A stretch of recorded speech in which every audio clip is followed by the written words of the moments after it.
Okay, so now we're going to start an activity that will help us to learn how to manipulate objects using rotations and reflections. And it's going to be helpful because it will, as we practice doing this, we'll be able to better manipulate objects in our minds.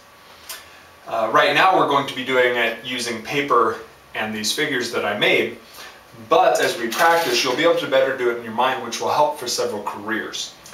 And so what the activity is in your groups you're going to take the worksheets I give you and you're going to fill them out.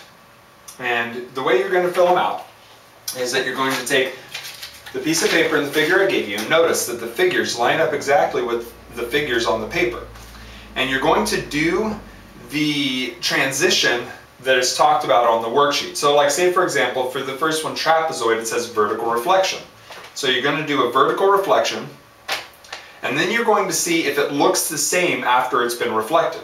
Well, it doesn't. And so on the worksheet, you'll mark no. And you'll go down through each transition that it gives you, marking yes or no. While you're doing that though, I want you to think about what features a figure would need to have, what kind of characteristics a figure would need to have in order to be able to map onto itself. What map onto itself means is exactly what I said, look the same after it's done being transitioned. And so if it looks the same after it's done, like say for example, a horizontal reflection would cause it to look the same, then it is mapped onto itself.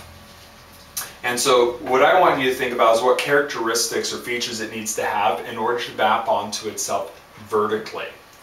And so then I'll have each group present what characteristics it thinks after the activity. The activity will be for 10 minutes, so go ahead and get started. Then while they're working on the activity, I'll go around to each group, making sure that they don't have any questions, that they understand the activity appropriately, and that they're working well, making sure there's no behavior problems and that everybody's participating correctly. And after the activity is over, I'll go ahead and have each group present what characteristics they thought would be needed in order for a figure to map onto itself.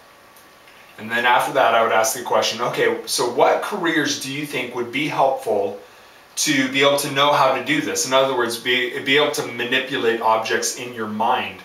What fields do you think would benefit from that? And hopefully the students will present ideas like construction and engineering and art, etc. And that's it. Thank you.